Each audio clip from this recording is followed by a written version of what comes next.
भाजपा कभी घिरने वाली नहीं है। कांग्रेस हमेशा झूठों की पार्टियां रही है, परिवारवादी पार्टी है और कांग्रेस हमेशा लोकतंत्र की हत्या करती रही है। सुबह शाम की चक्री में पिसती रहती है दिन भर। माहवारी की पीड़ा हो या बीमारी की तकलीफें, किस्मत का लिखा है शायद, ये सोच के सब सह जाती है।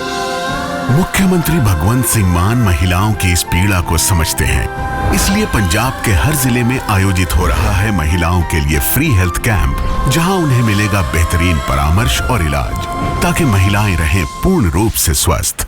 भ्रष्टाचार में हमेशा लिप्त आरजेडी के नेता तेजस्वी यादव हमेशा इसी तरफ से कुछ बोलते हैं। माननीय मुख्यमंत्री नीतीश कुमार जी ने बिहार के भविष्य को संवारा है, जंगल राज से मुक्ति उन्होंने दिलाई है। 2025 का चुनाव भी हम माननीय मुख्यमंत्री नीतीश कुमार जी के नेतृत्व में लड़ेंगे और शानदार सफलता भी प्राप्त करेंगे।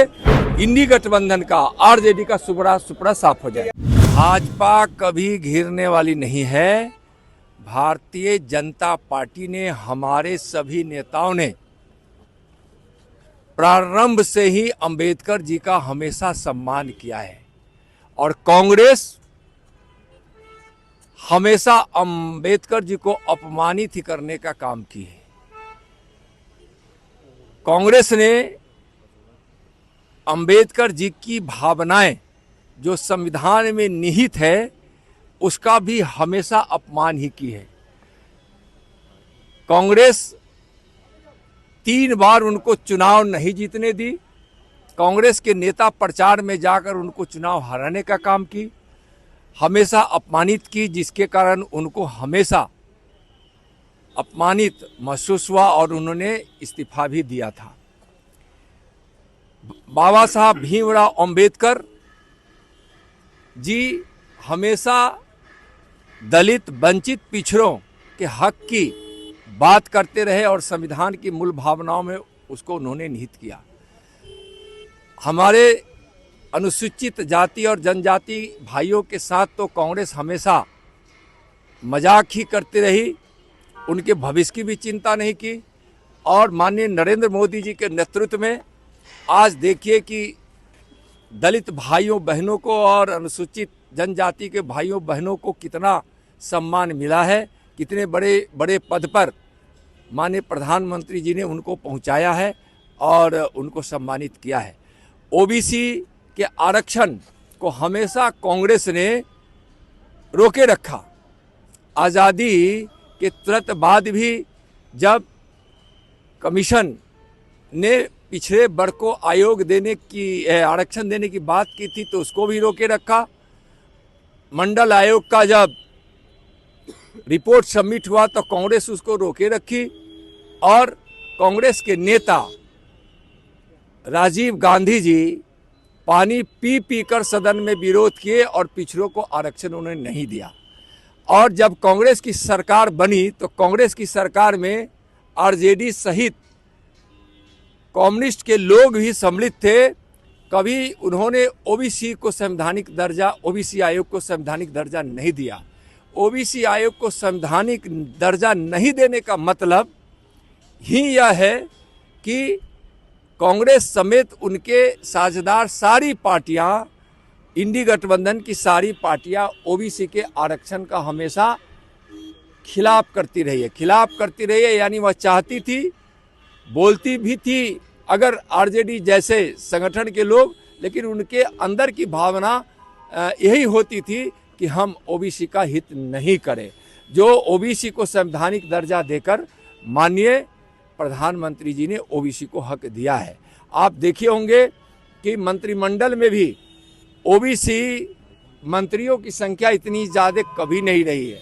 आज इस प्रकार से महत्वपूर्ण पदों पर अनुसूचित जाति और अनुसूचित जनजाति के भाइयों को लाना, बहनों को लाना और ओबीसी को इतना भारी मात्रा में मंत्रिमंडल में सम्मिलित करना, यह दर्शाता है कि भीमराव अंबेडकर जी की भावना जो संविधान में थी, दलित वंचितों को आगे बढ़ाने का, पिछड़ों को आगे बढ़ाने का, वह भावना आज नरेंद्र मोदी के नेतृत्व में पूरी हो रही है। कांग्रेस को तो मोह ही नहीं है कि वह बाबा साहब अंबेडकर के विषय में कुछ बोले, जिसने सब दिन अपमानित किया, सदन में जाने से रोका, वह कांग्रेस आज इस तरह की बात कर रही है।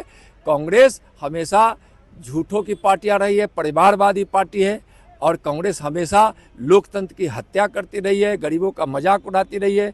गरीबी मिटाओ नारा देने वाली कांग्रेस कभी गरीबों के हित की चिंता नहीं की। लेकिन 10 वर्षों में माननीय प्रधानमंत्री जी के नेतृत्व में आज 25 करोड़ गरीब गरीबी रेखा से बाहर आए हैं।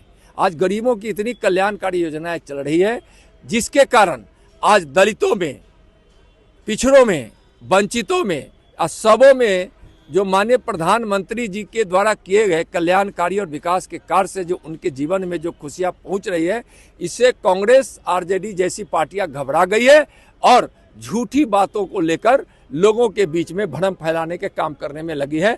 बाबा भीमराव अंबेडकर का हमेशा भारतीय जनता पार्टी सम्मान करती थी, कर भी रही है। देखिए, वो परिवारवादी पार्टी के लोग को ऐसे ही लगता है। भ्रष्टाचार में हमेशा लिप्त आरजेडी के नेता तेजस्वी यादव हमेशा इसी तरफ से कुछ बोलते हैं।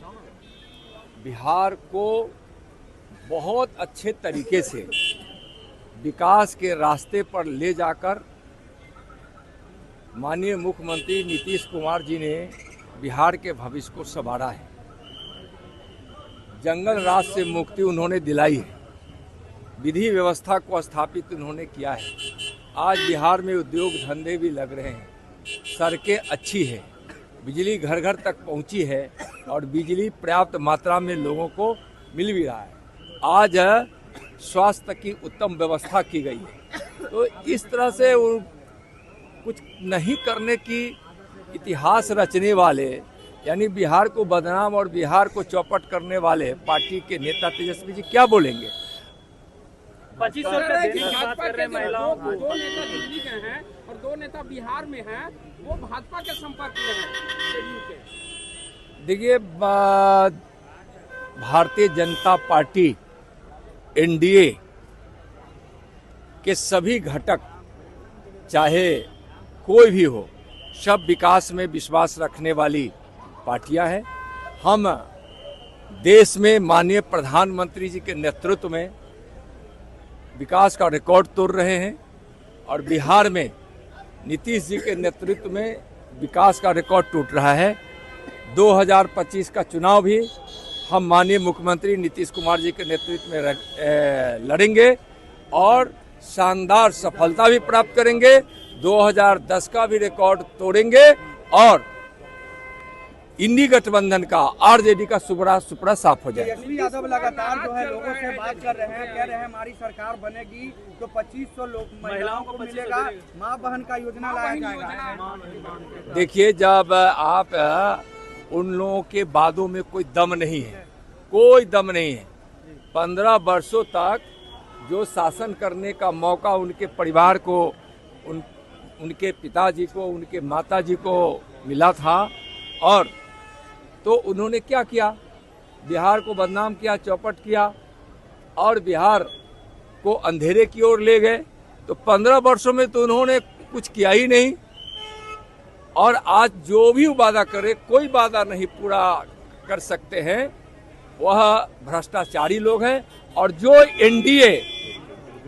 एनडीए वादा करेगी, उस संपूर्ण वादा को पूरा पहले भी की है और आगे भी करेगी। हमसे जुड़े रहने के लिए हमारे YouTube चैनल को सब्सक्राइब करें और नई वीडियो की नोटिफिकेशन के लिए बेल आइकॉन को दबाएं। अगर आप ये वीडियो Facebook पर देख रहे हैं तो लाइक जरूर करें और ज्यादा से ज्यादा शेयर करें। धन्यवाद।